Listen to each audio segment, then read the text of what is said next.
Foxy Brown. That girl hits so hard. You have that very competitive, like, oh, I gotta get away from Foxy. But you're happy that she's on your team when you travel against other teams. There's a lot of that in the military too. You know, you've got this guy next to you that you're competing with when you're doing your rifle marksmanship. He gets 40 out of 40 every time, and you're only getting 39. But he's the guy you want next to you if something were to go down. And then if you'd like more information about the National Guard, you can put your phone number and high school name. We do have some recruiters that are awesome at walking up and saying, you need to be in the military. This is what you're gonna do. I'm low pressure. They're setting up to go up the rock wall, and that's a really fun event that we have.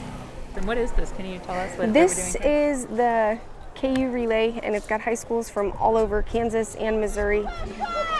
My goal, really, when I'm out talking to people, is let them see me out in the community being engaged. Thank you, ma'am. Sir. I appreciate what you do. I appreciate what you do. Then when I talk to kids at school, they're like, oh, I saw you at the relay event. They're not as standoffish. Come on, you know you want to. That ain't for me. Join up. Are you scared? I'm a college boy. You're a college boy? Are you actually in the battlefield? That's my No, so that's a common misconception. People think, oh, everybody who joins the military is going to kick indoors and stuff.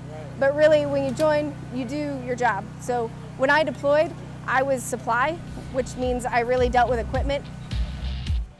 I never wanted to be in the military, to be honest. My dad was in the military growing up, and it was just something my dad did.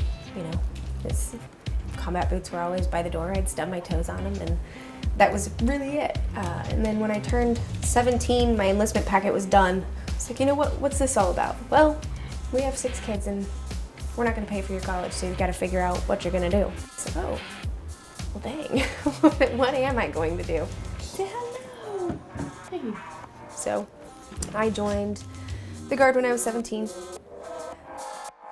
Hey, Daddy-O. You doing? Hey. Good. What are you doing, huh? You being shy? My dad, he was in recruiting too, and is still a recruiter. Hi, Babs. I'm very proud of her. Well, I kind of pushed her toward the military. Caden will probably be the next recruiter. Yeah? Caden says he's going to be a Marine. Wow, so you are the third generation How old was I recruiter. again? 7? Yeah. So, you know, we've been at war for 16 years. Do you ever wrestle with, like, recruiting people into a military that's so actively engaged in conflict? It's something that I definitely think about, and I'm honest and open with the people that I talk to about it. It weighs on you and the kids. I've enlisted some kids that have been deployed now, and most of them want to. Does it ever strike you when you're using the term kids to describe people that are being recruited into the military? No, for me, and I just enlisted a guy who is my age, and I still refer to him as my kid because I have a very strong sense of like the mama bear kind of over them. No matter where they go and their career takes them, they could be a colonel, general, something someday, and they're still going to be my kids.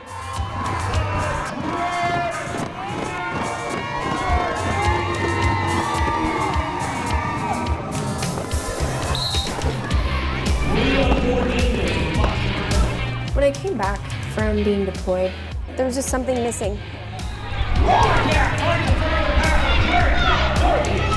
You spend a year overseas with people, and they instill it into each of us that you've got to be willing to die for these people. Regardless of whether or not you like them, you've got to be willing to die for them. And that's a pretty intense bond.